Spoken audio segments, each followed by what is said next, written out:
Olá, queridos, graça e paz. Hoje é segunda-feira e nós estamos a poucos dias da comemoração da Páscoa e gostaria de relembrar com vocês os acontecimentos que o Senhor Jesus viveu na segunda-feira que antecedeu a Páscoa.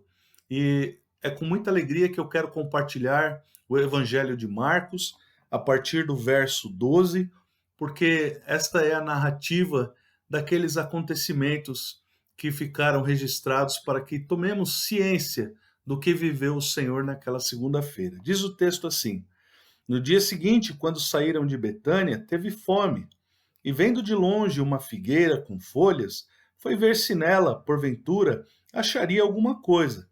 Aproximando-se dela, nada achou senão folhas, porque não era tempo de figos. Então lhe disse Jesus: Nunca jamais coma alguém fruto de ti. E seus discípulos ouviram isso e foram para Jerusalém.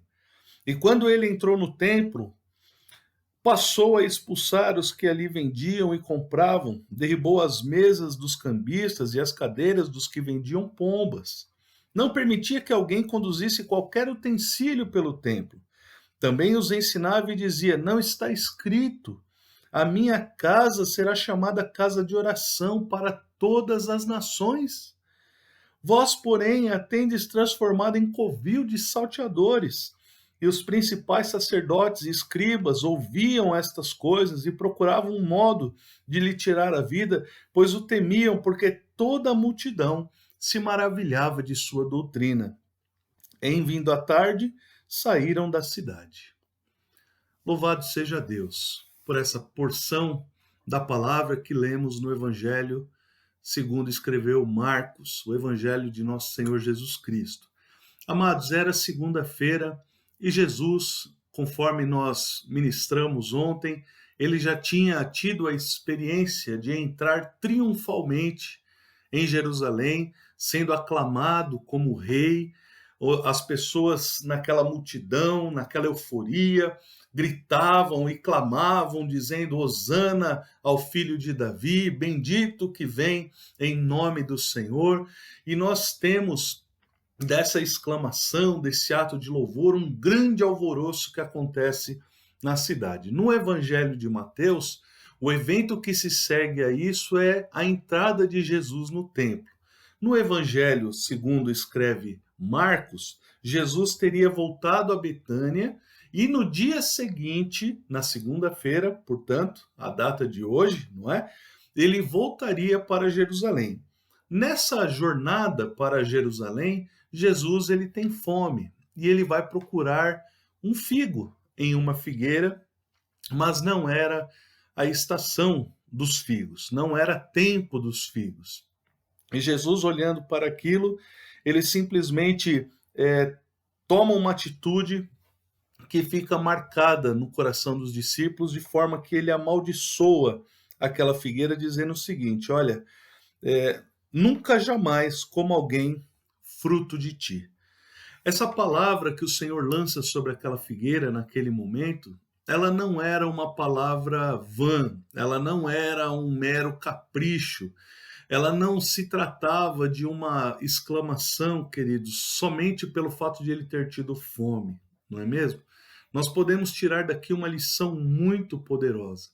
Veja que na narrativa que nos traz o Evangelho segundo Marcos, nós temos em seguida a este acontecimento a entrada de Jesus no templo para a chamada purificação do templo. O que uma coisa quer dizer e está ligada com a outra? Por que esses textos estão tão próximos, não é? Por que há uma ligação entre as narrativas? Justamente porque elas querem mostrar a mesma situação, a mesma realidade. Assim como aquela figueira, ela se apresentou estéril diante de Jesus e, portanto, ela não teve nenhum significado a ele, de forma que ele falou: olha, de você não nasça mais nenhum fruto. Assim Jesus olhava para a realidade de Israel naqueles dias. Assim Jesus olhava para a realidade daquela nação que havia se corrompido, daquela nação que havia se deixado levar pelos valores do seu tempo, não é? Pelas riquezas do seu tempo. Veja, queridos, os sacrifícios que deveriam ser realizados no templo eram sacrifícios que demonstrariam e que demandariam daqueles que ali sacrificavam algum esforço, de forma que os viajantes, as pessoas que trouxessem os seus animais para ali sacrificar, aquilo precisaria ter um símbolo, ter um significado na vida de quem ali ofertava, na vida de quem ali sacrificava. Com o passar do tempo, o povo foi se tornando profissional, né? Houve uma profissionalização desses acontecimentos no templo.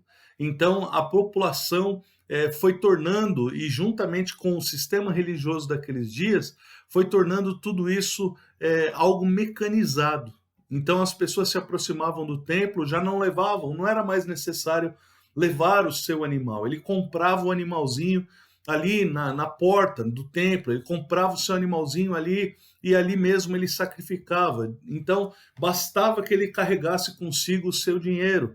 E isso levou, evidentemente, a uma coisa muito prática, especialmente para os viajantes e para as pessoas que moravam em Jerusalém, uma enorme fonte de renda, porque as pessoas vinham de longe e se sentiam na obrigação, muitas vezes, de sacrificar. E isso tudo trouxe um grande mal-estar, isso trouxe assim, uma tristeza profunda ao coração de Jesus, porque denunciava um sistema religioso corrompido, de corações que estavam distanciados cada vez mais de Deus, e sacrifícios que o Senhor nunca havia pedido, nunca pediu que fosse dessa maneira, nunca foi esse o desejo do coração de Deus, e até nós compreendemos isso, e para hoje é muito simples de nós entendermos isso, até porque Deus estava enviando o seu Cordeiro para que o sacrifício acontecesse de uma vez por todas, não é mesmo? Então, a segunda-feira de Jesus, ela é marcada por esse sentimento que enche, que transborda no coração de Jesus a respeito dessa realidade infrutífera de Israel, essa realidade infrutífera da religião de Israel, da religiosidade de Israel. Isso é muito presente no Evangelho de Marcos. Irmãos, isso deve mexer com os nossos corações, porque muitas vezes nós temos um sentimento ou uma percepção equivocada da nossa expressão religiosa, ou da maneira como nós praticamos o nosso cristianismo, de forma que muitas vezes nós não nos percebemos o quão distante nós estamos daquilo que é a vontade de Deus para nós, enquanto filhos de Deus, enquanto discípulos de nosso Senhor.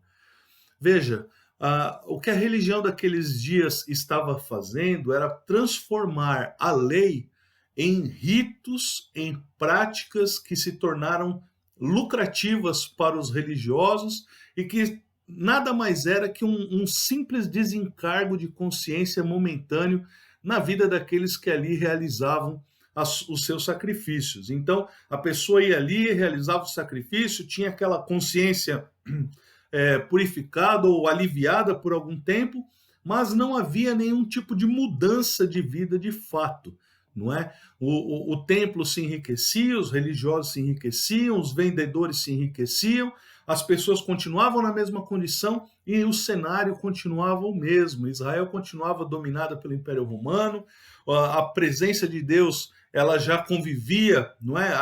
O culto a Deus convivia numa boa com a presença já daquele império, ou não, já não tinha mais como mudar esse cenário social, político dos seus dias, porque tudo estava distante, na verdade, daquilo que Deus havia planejado para a experiência daquele povo. Ora, quando a gente olha esse cenário, a gente deve refletir como tem sido, não é, a experiência cristã dos nossos dias.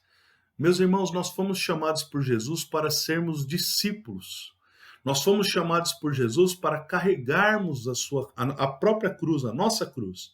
Jesus diz: aquele que quer vir após mim, negue-se a si mesmo, tome a sua cruz e siga-me. Esse é o objetivo, esse é o desejo de Jesus, é isso que ele espera que façamos. Ao seguirmos as suas pisaduras, ao olharmos a sua nuca, não é? Discípulo Essa palavra discípulo tem muito a ver com esse significado mais profundo, que é aquele que olha na nuca, em outras palavras, que segue de perto os passos, não é? Que observa com cuidado o seu mestre. Nós, na condição de discípulos, nós temos um compromisso com o nosso mestre, de forma que a nossa vida precisa ser semelhante à vida de Jesus. Jesus foi aquele que ouviu do Pai: este é o meu filho amado, em quem tenho todo prazer, em quem me comprazo. Ele era a pessoa que promovia no coração do Pai alegria. E nós devemos, amados, ser pessoas que promovem no coração de Deus a mesma alegria. Quando nós vamos fazer isso? Talvez seja essa a sua pergunta, mas como isso é possível? E eu quero dizer, amado, na medida em que nós compreendermos essa verdade e experimentarmos dela e vivermos como verdadeiros discípulos, nós vamos nos desvencilhando de uma religiosidade mecanizada, de uma religiosidade que tem muito a ver com o que se viveu no passado e com o que se vive hoje também no presente, mas que nada tem a ver com a experiência legitimamente cristã.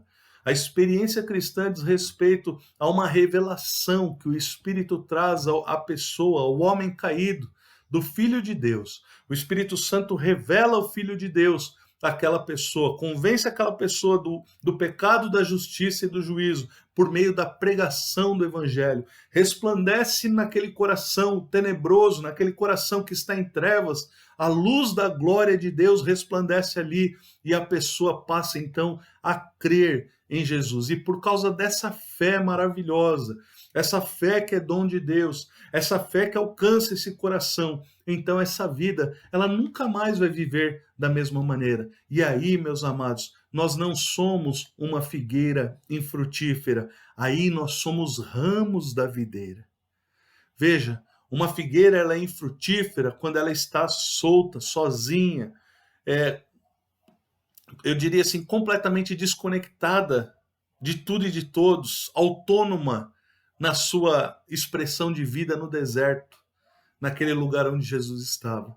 Nós não fomos chamados para ser autônomos, viver sozinhos, isolados de tudo e de todos, como que querendo produzir frutos a partir de nós mesmos, num deserto. Não, nós estamos ligados à videira verdadeira, não é? Nós não produziremos figos, mas nós produziremos uva, nós produziremos a uva que vem da seiva da videira.